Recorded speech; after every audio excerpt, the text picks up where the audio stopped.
The 2025 draft class is now dismissed. Next up come the report cards. Mel Kiper and Field Yates give their final draft grades after an eventful weekend, to say the least, in Green Bay. That is coming up. Plus, we respond to your questions, your takes, and your draft reactions live as First Draft starts right now. Well, we got a surprise for you, Mel. For those that may not know, whoever checks out the First Draft podcast, you hear us talking about our Orange Crushers. If you're thinking, why do they call them the Orange Crushers? You know why? Because Mel's single favorite beverage is an Orange Crush. I call it a Maryland special. I'm not sure if it actually originated in Maryland. I didn't know about the Orange Crush part. What's in here? Yeah, I was going to ask. Enough. Three's my limit, Reese. That tell you something? Is that right? Three. Oh, that is well done. And somehow I missed that on Saturday. Welcome to First Draft. Today we can call it Last Draft, as it's our last edition of the season. That's young Fielding, or now we call him Old Fielding because his birthday was last week. And there's the legend, Mel Kiper Jr. Mel, the real question is, what was in those particular Orange Crushes that day that made them interesting? Enough. That's all I'm saying. Enough. Quenched our thirst, I'll say that. Got through the rest of it with the 6th, 7th round, seventh round, I should say, after that. But a lot of fun. We had a nice weather. It was a sun splashed Lambeau Field yesterday, Greeny. Yeah, we could have used that. Could have used that on Friday night. I'm not going to lie to you. Field, I don't know what it was like where you were sitting, and no one needs to hear us complaining. And the city of Green Bay, first and foremost, was the biggest star of this year's draft. Could not have been a more gracious host, and I mean that in the literal sense of the word, the nicest people I've ever met in my life. Yeah. But where we were sitting Friday night, Field, was extraordinarily cold. How was it where you were sitting? I'm going to refrain from answering that, Greeny, because it turns out College Game Day is pretty well equipped. The ABC broadcast was run by the College Game Day team, and of course, largely featuring the College Game Day cast. It turns out they are pretty well equipped to handle pretty much any weather conditions, so I was fine on Friday night. Okay. Wow. I heard you were How about enclosed. that, Greeny? I heard they were enclosed. That's the rumor. The rumor going around is that you guys were enclosed. Can you confirm or deny? Well, so we have plexiglass available, which we tapped into on Friday night. But you guys know when you go to an all-you-can-eat buffet, I'm not sure how many of those either of you goes to, but for those out there watching or listening that have been to an all-you-can-eat buffet where they have the heating lamps to keep the food warm for an extended period of time, there's the College Game Day equivalent of those available to keep all this toasty warm throughout the evening. So there were points during the draft on Friday night where people were like, can we actually turn those down a little bit? I'm actually too warm. Shut up. I agree. I would have given anything for some plexiglass on Friday night. Greeny, can't you use your power to tap into some of those resources, you know?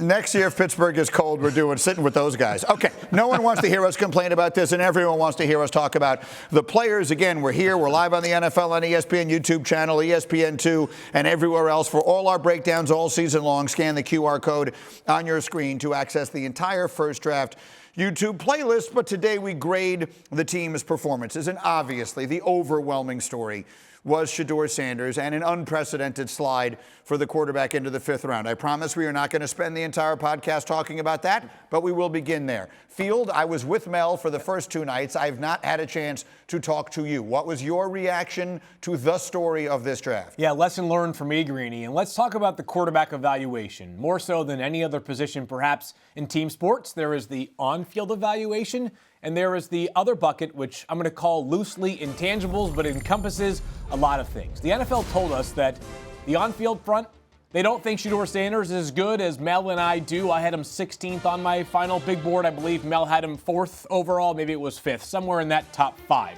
The second part of it is perhaps the more important part here, Greeny.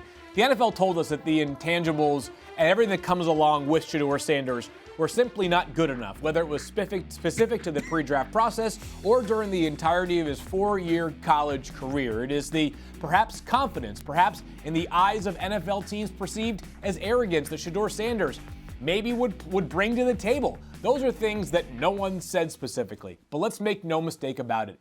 The NFL is willing to make concessions on players at times if they can play. But when you go to the 5th round as a quarterback, it's telling us that we don't have a belief strongly enough in you as a player, and also that we have concerns about what happens once we draft you and all of the stuff that we have to deal with going forward. I know that it's a difficult subject to broach in some ways, but the stone cold facts Our 143 players, including 5 quarterbacks, Greeny, went ahead of Shedeur Sanders. The NFL did not send a subtle message. They sent a very loud and pronounced message to all of us, not on Thursday or Friday, but Saturday afternoon. I considered a lot of things throughout the pre-draft process. One thing that I never considered was the possibility that Shedeur Sanders would go on day 3 of the draft. So, Mel, now that you've had time to sort of catch your breath and internalize everything that happened, because your reaction during it was visceral and real, and I understood it completely, and I knew that that's how you were going to react. Now that you've had some time to take it all in, what are your final words on the way that whole thing went down? I think the team that ended up with Shedeur would find a Shedeur that is all into that team. I think Shedeur just wanted, hey, you have faith in me. You have belief in me. Who's going to have that faith, that belief? And in the draft process until draft day and your pick, you really don't know. So, Cam Ward got that assurance from Tennessee. Early on, you're our guy. Shedeur wanted it. The NFL said didn't give him any of that. Yes. So as far as Shedeur goes, we talk about intangibles. We talk about off-the-field issues. None of that. So what are the intangibles? Confident or cocky? Arrogant or charismatic? Swag, right? You want swag, right? Or arrogance.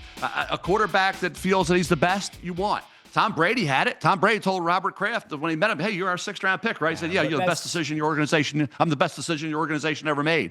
That's what you want. And maybe that ship, maybe they realize that, hey, these teams all passed on me. The Raiders took Cam Miller out of North Dakota State in the 6th round. Obviously didn't have an interest in Shedeur, right? You think about what teams have done. New Orleans took Tyler Shuck, right? So again, Dylan Gabriel went in the 3rd round. He went in the 5th to the same team. That's happened before. Kirk Cousins the 4th when RG3 was the 2nd pick in the draft, right? Heath Schuler went in the top 5. Gus Frerotte went in the 7th round. Worked out pretty good for Gus Frerotte, better than Heath Schuler. Cousins, better than RG3. Troy Aikman was there, and they still went for Steve Walsh in the supplemental draft Dallas did with Jimmy Johnson. So in terms of Shedeur is going to be coming in, and all the talk about what went on in the pre-draft. You want a guy prepped for an interview or being organic. You want him to be real and be who he is. If you want all of that field, if you want to be all buttoned up and prepped, then go get another quarterback. And they did. They spoke. I agree. They spoke. Okay, but he didn't have to go to the CFL or the UFL like I was thinking during the draft, and maybe he's going to have to go that route to prove he can play maybe at that level before the NFL is going to give him a chance. He's going to get a chance with the Cleveland Browns. So because of that, I give it an A+ grade too. Okay? Yeah, no surprise there. I just, like the Brady analogy there, like I don't think we're talking about anything that's close to the same category. The way, like Tom Brady's pre-draft process was nothing like Shedeur Sanders' pre-draft process. Again, it wasn't? Yes, it was. No, it wasn't, Mel. Come on. You don't really think that, right? There's different ways to view a pre-draft process. When you run a 5.25 40 and have a 24 vertical, and I looked at my last report that I had because I went back to the old days to the archives. This is what they said.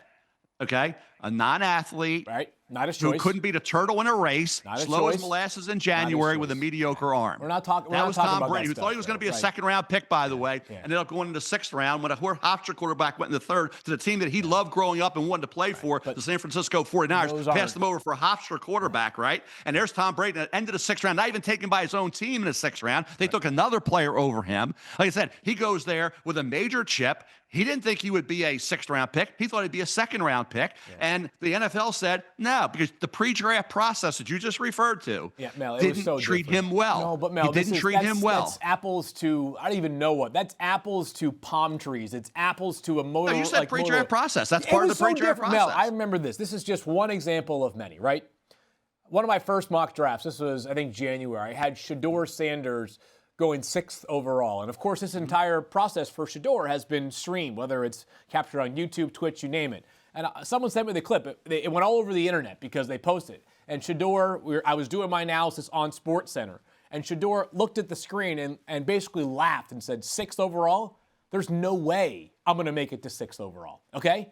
In his brain, he was the best player in this draft.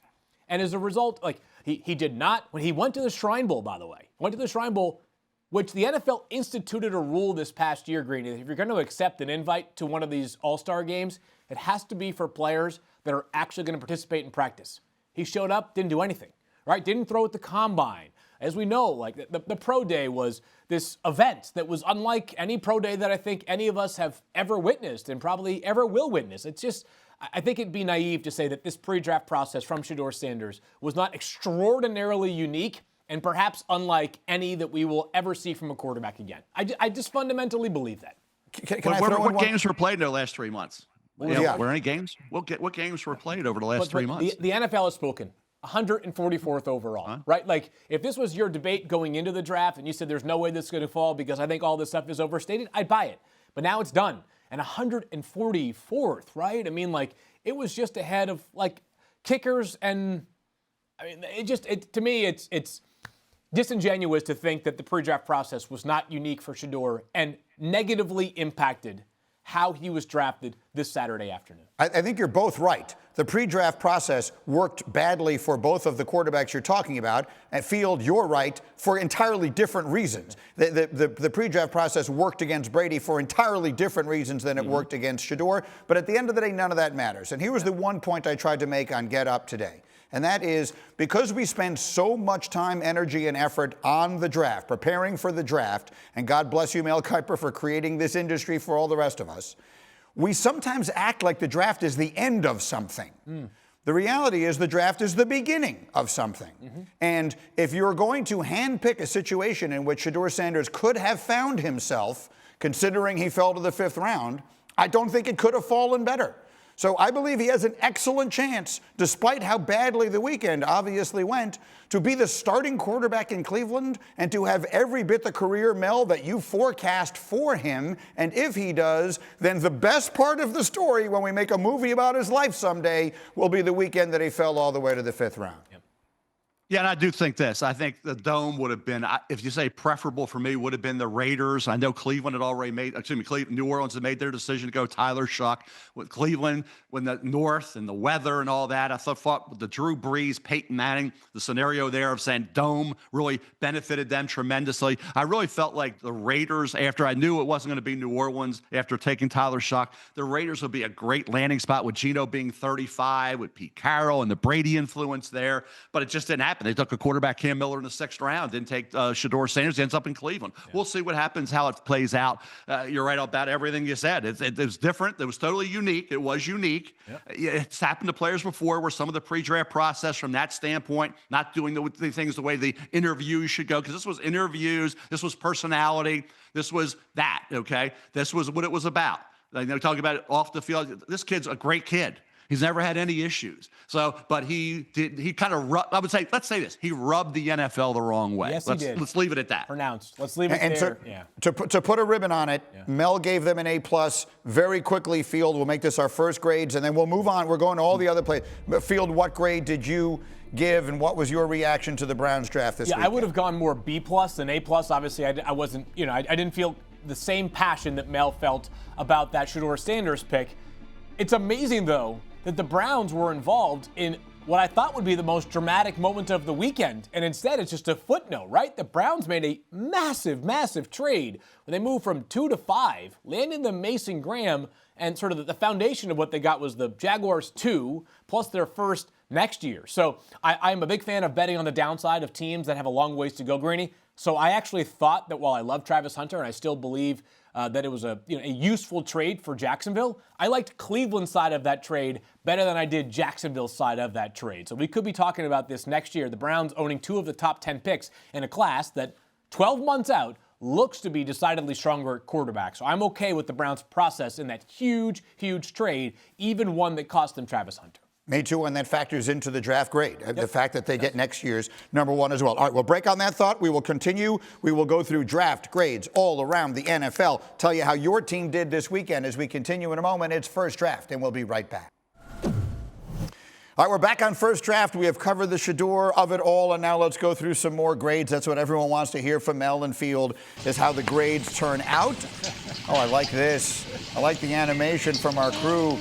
So the Jag Pack tweets at us, just watch Travis Hunter vlog, and damn, man, he's exactly what this franchise needed, no matter the cost. Yeah. That's really the big question. No one doubts Travis Hunter, the player or the person, but the price tag was significant in the trade. Field, how do you evaluate Jacksonville's side of all of this? Yeah, Mel went with a B, Greeny, and I would say that I agree with that because it's a thin class overall because of the significant trade that cost them a lot of draft capital, and there is some serious risk. While we all absolutely love Travis Hunter, one of the reasons why Travis Hunter wasn't the first pick in the draft is because quarterback is the only position that consistently and frequently and very obviously can impact winning at a level that usually merits the kind of cost that the Jaguars paid to land Travis Hunter. So Cam Ward goes number 1. So yeah, right now I love the trade. And I don't live in Jacksonville, but I spent a little bit of time down there and have a few people in my life that are Jacksonville Jaguars fans. And the level of excitement that they feel, not just because they got a great player, Greeny, but because they got a face of their franchise, right? This is not a rudderless franchise. They're one of 32 in the NFL. None of these teams are totally irrelevant by any stretch. That being said, even with Trevor Lawrence, who came out to all this acclaim and fanfare 4 years ago, like this is a chance for Travis Hunter can become the biggest star in the relatively young history of the Jaguars franchise if he is on the trajectory that I think we all believe he will eventually get to. The cost is significant. I get that. But it's one of those rare circumstances in the NFL, Mel, where I actually feel like talking about like sort of the brand visibility of a player is kind of relevant. Normally I just say, can you help me win football games? That's what I'm going to grade you on. But for a franchise desperately lacking juice, they got some serious juice over the weekend. Absolutely. Yeah, you said the word Yep. juice, and have Brian Thomas Jr. gave him a lot of juice, right? Brenton Strange, the tight end out of Penn State, was a second-round draft choice. You give Trevor Lawrence that. Trevor seems to be really high on Brenton Strange, and now you add a guy like Travis Hunter. I thought their best picks were late. After Travis Hunter, great player, best number 1 player on my board since August. But I really like Rayon Lane, the third safety out of Navy, when they got him. And I really liked when they got at the last pick, which was LaQuint Allen, the running back out of Syracuse. So I think they did really well in terms of what they were able to get late in the draft. Overall, adding Ransall and Milam, Tootin, fine. Tootin's got a ball security, take care of the football, but he's got obviously game-breaking speed, runs hard. But LaQuint Allen was 143 on my board. They got him at 236. Lane was 147. They got him at 200. So I think they built on what they got with Travis Hunter, who's a great football player with some of the picks they made early, middle, and late. So overall, B, I didn't have a real problem with their draft. Obviously, you get Travis, you get the best player in the draft, but those 2 picks late, I really think Lane and LaQuint Allen can be factors, one on defense, one on offense. Greeny, I consider Get Up sort of the pulse of fans in the morning. When you wake up, Greeny and whoever you have on your show with you are talking about what fans want to hear about the most. How many times over the last 4 years have you guys discussed the Jacksonville Jaguars? Extremely seldom, to your point. Yes, you're correct. And so I'd imagine that when Travis Hunter's debut takes place in week 1 of this upcoming year, whether he has 5 catches for 100 yards and a touchdown and 2 interceptions or not, I'd imagine he'll probably be one of your discussion points Monday morning after week 1 of the NFL season. And isn't that, to me, that feels like relevant here, kind of the point beyond just the prodigious skills on the football field. Well, we got new uniforms. Why don't we go the route of the NFL? We talked about it. Well, we got a new head coach. Right? We got a new superstar in Jacksonville. We need juice. We need to energize the fan base, get everything going. Well, just start fresh with new uniforms. Everybody does it. They got 16 of them, right? In college, I don't know who I'm watching. Well, we get Jacksonville, get a whole new look in Jacksonville. I'm in. All right, Mel, let's go from one of the newest teams to one of the oldest. We have this tweet from Big Dash Nose. Speaking about the Giants, he tweets, "This is one of the best drafts on paper I've seen for the Giants in like a decade, maybe 2. They got Abdul Carter and Jackson Dart in the first round. Darius Alexander, Cam Scatterbu, who I love, Marcus Bowe, who I thought was a steal in round 5. Mel, what grade do you give the New York Football Giants? I gave him an A-. I think Jackson Dart's the key guy. Obviously, I'm Shedeur, so I had to drop him a little bit. But obviously, we know what Abdul Carter is. He's a great football player. That foot injury, as long as that's not a problem moving forward, great player. Darius Alexander, I had 39 on the board. They got him at 65. Scatterbu went right where I had him, 102, he went 105. Marcus Bowe had 74, went 154. Fedoni, I had 250, went 219, right in that area. And Corey Black, 251, went 246. So everything kind of lined up rating-wise. Even Dart had 28, he went 25th. So, again, Giants, solid draft, excellent draft overall on both sides of the ball. What they have to hope for, because it all goes by the boards if Jackson Dart's not the guy. Yeah. That quarterback room needs Jackson Dart to emerge at some point this year and get on the field, depending upon how Russell Wilson plays. And that's the bottom line. Jackson Dart, we're going to judge this draft by one player. At the end of the day, that's correct. 3-4 years down the road, it's going to be how good is Jackson Dart and does Brian Daboll and Joe Schoen survive this year? Yep. I completely agree with everything that Mel just said right there. The grades, the rankings of the players largely align with where I had them, other than Marcus Greeny. The reason why he fell, he had a health concern, knee leading up to the draft, which is why I believe it was a knee. I will dig deeper on that. But he was a medical red flag, which is why he slid a little bit relative to his value on the big boards here. Jackson Dart will determine how strong this draft actually is or is not. I think the Giants, need to be responsible with how they roll him out there because, well, Jackson Dart ended up being quarterback 2, and he was my quarterback 3 on the big board overall. It is a big leap, is a big transition from the kind of offense he was playing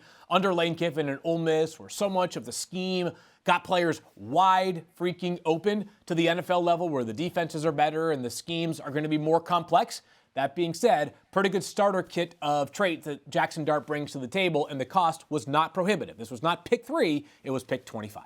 To me, that's the most important part of it all. There was a moment in time we thought they would take a quarterback at 3. They wound up getting Abdul Carter and still getting the quarterback they identified as the one that they want. Take a short break on that thought. The Patriots are coming up next. We're handing out final grades on this final season edition of First Draft, and we're back in just a moment. We continue on First Draft with Mel and Field. I'm Greeny, and let's fly through some more draft grades. Mel, New England Patriots had the 4th pick in this draft. I think they may have hoped that one of the 2 stars would fall to them. It didn't work out that way. What grade did you give New England? An A- grade. I like what they did overall. I think Kyle Williams, obviously Will Campbell, you get it going. He's the left tackle. He's going to have to be the blindside protector for Drake May. He's going to have to be a Pro Bowl caliber player. You're taking him 4th in the daggone draft. He's got to be great. And especially knowing who your franchise is, it's Drake May. All revolves around him in a division with Josh Allen and Tua. And now we add Fields to that group, but certainly you're trying to get to Josh Allen's level. Drake May is, and he's going to need Will Campbell to be able to do that. We know what Deion Dawkins has meant in Buffalo to Josh Allen. Then you go to Travion Henderson, who's a game-breaking running back to team with Ramondre Stevenson. Kyle Williams, I love. He is get the ball to him quick, and he can go 60 yards in a blink. Wilson could be the heir apparent to Bradbury, and certainly Farmer dropped a little bit down to the 4th. We thought he could be a 2nd or 3rd, so that's a good draft overall for New England. Mel and Greeny, I love how the Patriots' approach shifted in this draft compared to where it was previously, right? Like, the Patriots had Mac Jones, who showed really well his rookie season, and they kind of abandoned ship. They did not continue to double down and triple down and reinvest on a young quarterback who, even with the good rookie season, had a lot of room to grow. The Patriots are investing around Drake May. They did so in free agency with Morgan Moses and then also with Stephon Diggs. But the couple of the players they added at the skill position spots are going to make life easier for Drake May in this regard. It's like pressing the easy button. Travion Henderson was amongst the most explosive players in the entire draft class. He can take what should be a 4 or 5 yard gain and turn it into a 12, 15, even a 20-yard game. You see that game-breaking speed right here. You see the pass protection that he flexed, probably as well as any running back in the entire draft. And remember this screenplay right here. This is it's a perfectly timed call by Chip Kelly. It was, but this is a play that he catches the ball at the 26-yard line. Next thing you know, he is off to the races.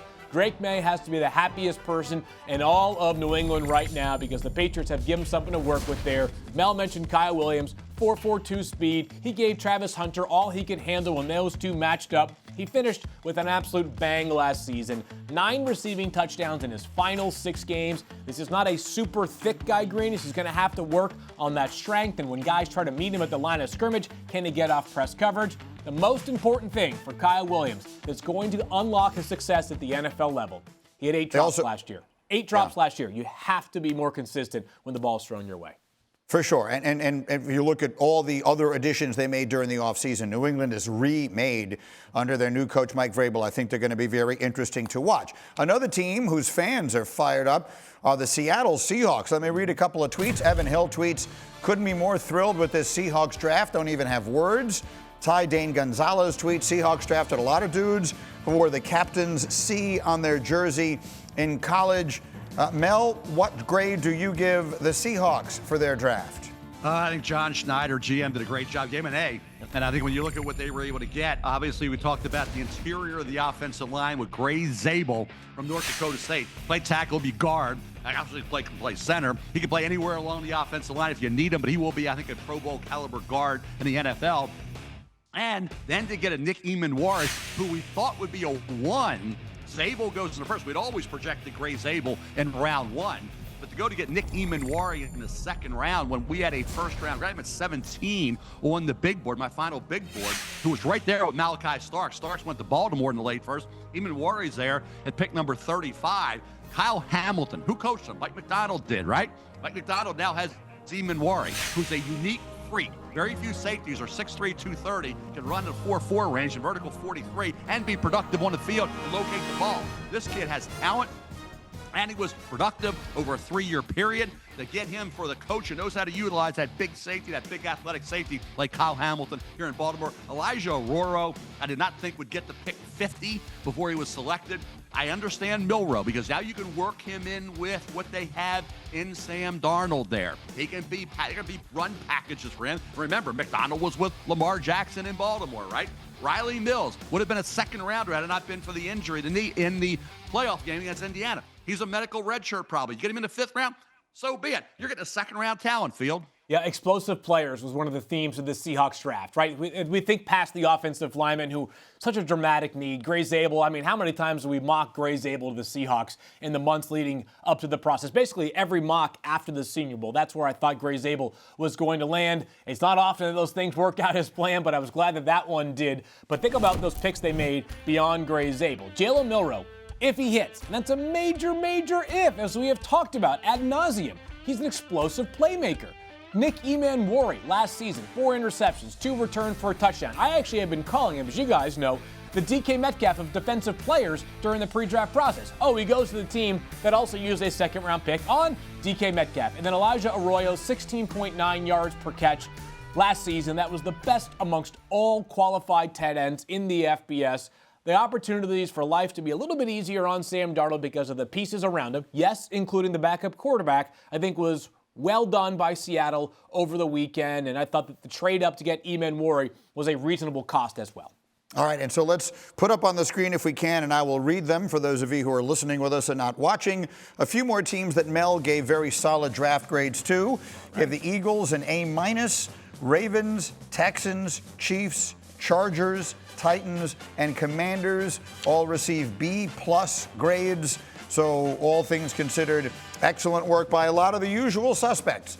Most of those are teams that generally we see doing very well during the process. But for every action, there is an equal opposite reaction. Coming up after a short timeout, we'll go through some of the teams that left us scratching our heads, or at least these guys, and their spectacular hair. That's coming up in just a moment on First Draft, right after this. Welcome back to First Draft with Mel and Field. I am Greeny. We have gone through A, the Shedeur Sanders story, B, the teams that got A's and B's in the draft, Mel's final grades. Now we get to the other side of this, the teams sort of left us scratching our spectacular hair. Now this one is not bad.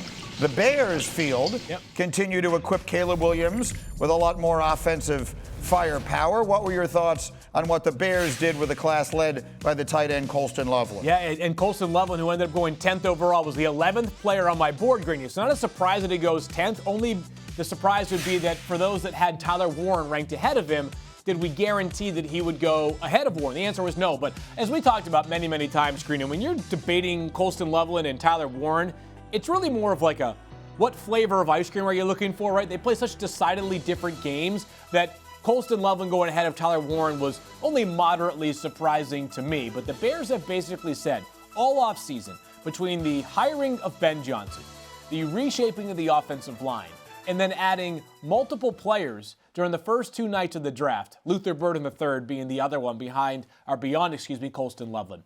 We're going to make life easy on Caleb Williams. Dan Orlovsky talks about how coaches can help to make the decisions for these quarterbacks, right? You just need to put the ball where it is supposed to go. The Bears have done that now, where Caleb Williams, just do what you need to do, and you're going to have life around you be very, very profitable because you're going to have guys like Colston Loveland and also Luther Burden III on top of DJ Moore and the ascending Rome Odunze that Caleb Williams is inarguably one of the biggest winners of this NFL offseason. So the Bears came into the night with 3 of the first 41 picks.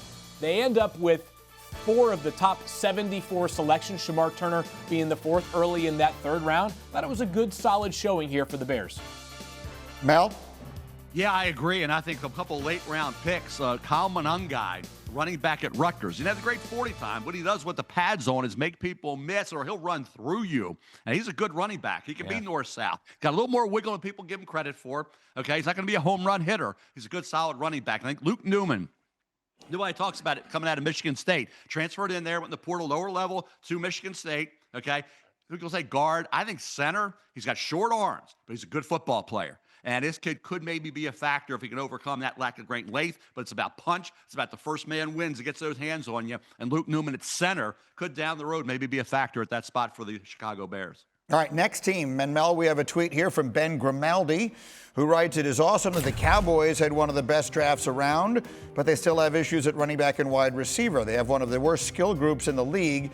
You paid the quarterback but didn't get him help. He's got to be Superman without the cape." Mel, you gave the Cowboys a B for their draft. What was your thinking?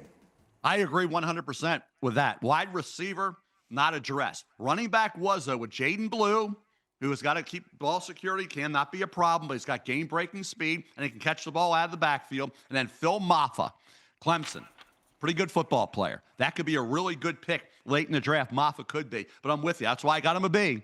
No wide receiver brought into the fold. Yeah, this is an interesting draft class for me.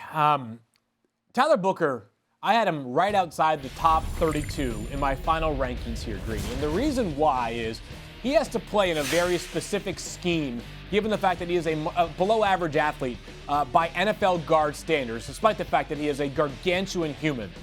The Cowboys were amongst the teams that actually made sense for Tyler Booker. They are a power running scheme where they're not worried about whether your guard can get out in space and move like a linebacker as opposed to a guard. If he had gone to the Rams or the 49ers or the Miami Dolphins, I would have been more concerned about the prospects and the fit. For Dallas, I actually was okay with it. I love the 2nd-round pick, though, of Donovan Ezeraku out of Boston College for the Cowboys. He was number 32 on my final big board, a guy who had the 2nd most sacks in all of the FBS. He led the FBS in pressures last season. The reason why he falls to 44 and the reason why he wasn't higher than 32 for me was, is he going to be able to set the edge consistently against the run? We'll figure that part out, but he goes to Dallas, where I think most of their work will be asking him to rush the passer. Such a long, smooth, I would say powerful edge rusher when he's rushing the quarterback. Like the body armor when he's trying to defend the run is an area he's got to continue to improve that power on. But perhaps the best part is he goes to Dallas as the secondary rusher. Like Micah Parsons is going to get all the attention when Dallas has offenses in 3rd and 8. So Donovan Ezeraku should be rushing against one-on-one matchups consistently down there in Dallas. They have kind of a unique group of pass rushers now. Marshawn Neal, their 2nd-round pick last year out of Western Michigan, much more of a power and force guy. Donovan Ezeraku as that change-up guy that amongst that pass rushing group gives you something a little bit more fluid, Mel. And how about Revel Jr., guys? If Savone Revel Jr. had 55, they got him at 76, cornerback out of East Carolina. How does he play coming off the injury? How long before he gets back in? I don't even care if you have to medically redshirt, whatever you get. You're getting a 2nd-round talent there, maybe in a 1st-round talent, I should say. And then you look at a Johnny Cornelius, right tackle opposite Connerly Jr., could be a guard. And then Jake Toye in the 7th round, nice defensive tackle out of UCLA. Ezeraku, I had at 23 on my board, not 32 for you. I'm up at 23. That's a great 2nd-round pick, but I think down the road, Savone Revel Jr., that long athletic corner, was playing great till he got hurt in mid-September, coming off the knee injury. Yeah. How quickly does he get back on the field? And once he does, how does he play? That will kind of define this draft. Okay, so let me jump in here. I will give myself a low grade because I jumped the gun. We had a few more good ones before we get to the ones that Mel had a lot of questions about. But the bad grades, they are a-coming, I promise. And they're coming right after this on the First Draft Podcast in just a moment. All right, we are back on First Draft again with Mel and Field. I'm Greeny. And so we have gone through all the teams that we really liked, or many of them anyway, the draft grades that were pretty high from the professors Kiper and Yates. Now some of the teams that left us scratching our spectacular hair. The Carolina Panthers. Field, Mel gave them A C+. What was your reaction to what they did, young Fielding? First of all, I've been waiting all year to put these on. I just want to make sure that America knows the evolution is complete into MEL KIPER'S Jr. I got the glasses. We all are now, we got our spectacles on here. I don't feel quite as poor. I guess I'm more optimistic on this draft than Mel was for the Carolina Panthers. And Shedeur McMillan ended up as 14th on my big board. We talked about him endlessly about could he end up being the second true wide receiver taken. It turned out he was the first true wide receiver taken. And oh, by the way, 15 or 14 picks ahead of Matthew Golden out of Texas. So T-Mac was a guy, I felt, Greeny, that there's just way too much good to be as bogged down with the 4.55 speed as opposed to where some other people wound up. And on top of that, this Carolina receiver room needed some help. They used a first-round pick on Xavier Legette last season. They have Adam Thielen, but Thielen was the biggest fear factor player in the passing game this past season, Mel, and that, to me, needed to be changed. On top of that, Nick Scorton was one of my favorite second-round prospects. I just thought that while he wasn't likely to go into round one, I felt like he was just a rock-solid value in round two. And I like Trevor Etienne throughout the process. This was a guy who at one point was flirting with being a top 100 prospect for me. He ended up right around 120. So Carolina needed to address the pass rush. They double-dipped on day two, and life got easier on Bryce Young. So even though he vastly improved down the stretch last season, need to continue to throw some resources his way. I thought this was a solid showing overall. Yeah, first of all, Greeny and Field, I've been happy with a C+ back during my Calvert Hall days. So not that bad, right? Now, in terms of, I'm not like Greeny and you, Fielding, but in terms of what we look at with Shedeur McMillan, he's the key. Bryce Young's emerging. He's developing, right? He was #1 pick overall, bench, came back and looked really good down the stretch. McMillan, throw it up. Will he be able to get it done against NFL corners? Contested in college as in the NFL, so we'll see what happens there. Late rounder Cam Jackson, big body in the middle of that defensive front. And I think Trevor Etienne can be a serviceable running back in the NFL, no doubt about that. But Princely Umanmielen, I saw him take the scenic route. Okay, around, and in college you kind of get that with the coverage and whatever. What will he develop into? I think Umanmielen, if he can become somewhat of an 8 to 10 sack a year guy, that C+ should have been maybe a BB+. Okay, let's get to the Falcons, who are next up on our list here. The Atlanta Falcons had a very interesting weekend, to say the very least, particularly with the huge, dramatic trade they made late in round one. Mel, you gave them a C. What was your reaction? The James Pierce Jr. trade, I thought it was a lot. I thought Pierce Jr. was more of a second rounder. I get where they got him at 26. Yeah, he's going to define everything. He's going to be the focal point of this draft. We know Jalen Walker's a really good player, right? Get him in the first round. What is James Pierce Jr. for what they gave up to get him, that #1 next year? He's got to be a 10-sack-a-year guy. That's what you got to be. If you're going to take that kind of investment with James Pierce Jr., go out and get the double-digit sacks. He has that kind of talent. How will it translate to the field in the NFL? Got a couple safeties as well in Watson, Bowman Jr., but no cornerback. That contributed to the grade I gave them. No corner and a little too much for James Pierce Jr. in terms of what they gave up. We'll see what happens. If he's good, really good, that C should have been a B+ or an A. Yeah. So, again, when you don't have a lot of picks, and then you make a monumental trade like they did, okay, they said, well, we would have taken Pierce Jr., but Walker happened to be there. We would have taken him when we took Walker. So they went back in and got him. They obviously have a strong opinion of James Pierce Jr. We'll see how it works out. It's what it all comes down to, Greeny. We talked early in the show about the Cleveland Browns. You noted, part of the Browns' draft grade is the fact that they now own the Jaguars' first-round pick in 2026, a pick that could be very, very high. The Jaguars are the 5th pick this year. This is not a very good football team. That's also in the equation here now for the Atlanta Falcons, is that this is the team that kind of teetered last year. They ended up missing out on an opportunity to make the playoffs in Week 18. So I really like the deal for Los Angeles. Not quite as optimistic on the deal for the Falcons. And part of that is also that, while maybe not James Pierce, I thought there would have been reasonable edge options available at number 46 overall that I think could have been decent facsimiles of James Pierce that maybe would have been rated maybe even higher than number 46 like Donovan overall. Ezeraku. Yeah, Ezeraku ended up going 44th overall. I would have made a 5-spot shift to move up in the order to get Ezeraku for a much smaller cost than James Pierce. To me, the saving grace for this draft, though, was I liked both of the safety picks that Atlanta made. End of the third, Xavier Watts. Middle of the fourth, Billy Bowman Jr. out of Oklahoma.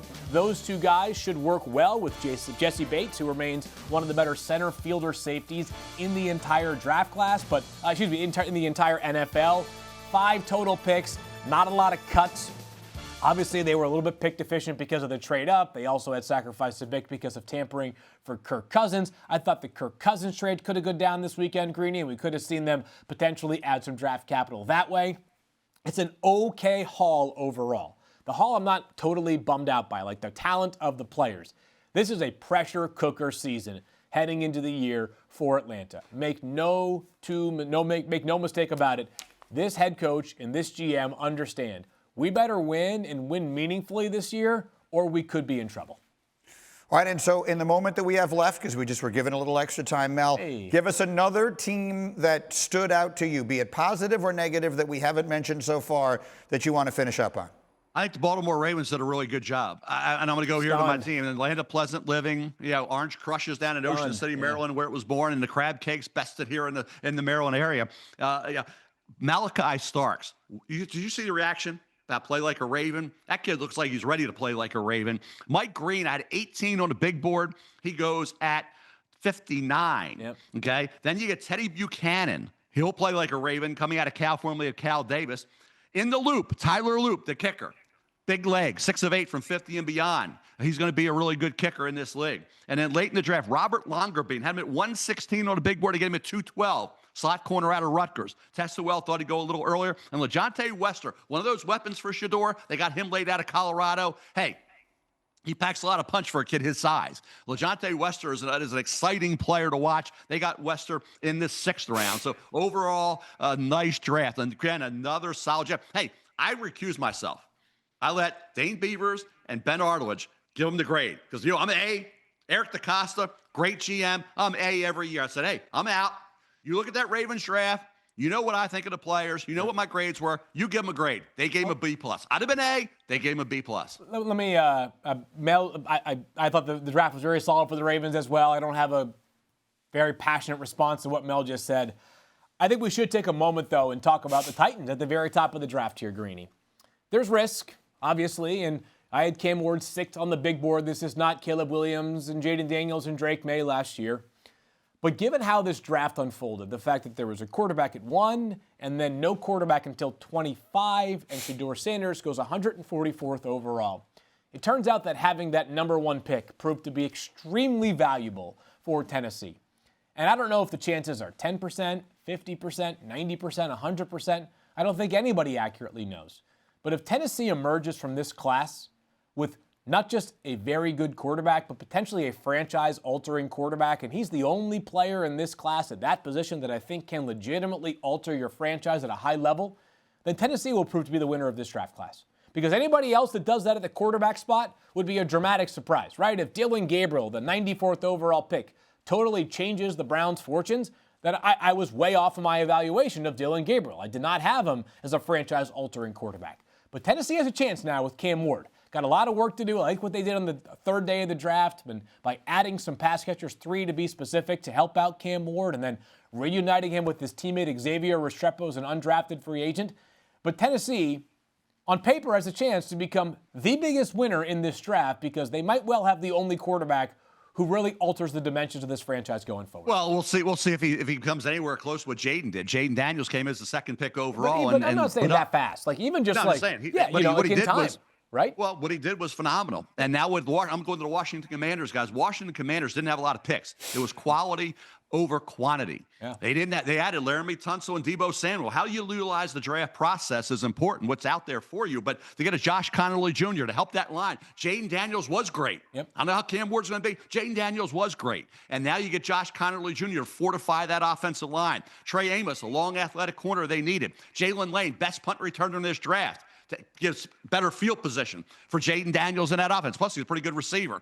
Kane Medrano can fly and can tackle. Special teams, help him out there. And then Ja'Cory Krosky-Merritt, running back. Fresh legs, right? Only played in 1 game, then the All-Star game to help out that running game. They needed somebody like him. For what they had, Washington Commanders on both sides of the ball got a lot of help with very few picks. All right, and with that, we will leave it there. We have a bunch of people to say thank you to. I want to be the first to do so and say thank you to you guys, Mel and Field. You had this podcast long before I showed up. I loved it. I listened to it all the time in my draft prep, and you guys let me jump in here and ask the questions this year. So I thank you for letting me be a part of it this year. I had a fantastic time. Then we would like to say thank you to everyone who listened and everyone who watched all through the season, particularly everyone who sent in questions and tweets and all of your engagement, unmatched on the ESPN digital team. That was wonderful. And the outstanding first draft staff. Going back to September, we have gone 240 days since the first episode of this show, and I'll just run through some of the names, which always makes me nervous because I'm afraid we will leave people out. But our directors are Dan, Earl, Alex, and Stacy. Our graphic studio and media operators, Jonathan Scott, John, Amaya, Grace. The producers, Justin, Sarah, Courtney, Terrence, Quentin, Chelsea, Julius, DJ, and of course, Joey G, first, last, and always the producer of the show who did an outstanding job. Any final words, Mel, of wisdom as the dean of the class, as the principal of the school, as the president of the university? Final words. Greeny, it was fun all year. We had a great time. We had a blast. Joe G, the work he puts in, and Sarah, the work Joe G put in, and the guys back there put in to get this podcast going, and the ideas during the week that nobody noticed them. The ideas back and forth were phenomenal, and just to work with two great friends of mine. Greeny, nobody's more passionate. Nobody loves the sports and loves this whole process more than you do. Fielding is a superstar. So to be able to work alongside two people who love what they do and are as passionate about it as anybody I look more forward to this first draft podcast every week than I do just about anything I'm doing in terms of work. If you want, I don't even call it work. This is the most fun I have, most enjoyment I have all week is being able to talk with you guys about the draft and about football in general. Well said by both of you. A tremendous thanks to not just all of our viewers and listeners as well, but this incredible staff. You guys did not overstate it at all. This team works unbelievably hard throughout the week to not just come up with some ideas, but also all the assets that go into, especially the video side of this production. And Greeny, a big thanks to you for joining us this year. It certainly allowed me to kind of sort of spread my wings a little bit more on the analyst side, and I'm very grateful for that, and grateful for all the time that the three of us have had the chance to spend together, not just on a camera, but also this past week in Green Bay. So it's been a great, great honor to get even closer with both of you gentlemen, and this really is a highlight of my week as well. And before you know it, September will roll around, and we'll be talking about Arch Manning and the rest of the quarterbacks in the 2026 draft class. But before then, orange crushes for everybody at some many point of them. down at Mel's house. Thank you so much for being with us on this day and all season long. We'll see you next year. Hey, everybody. So long from First Draft.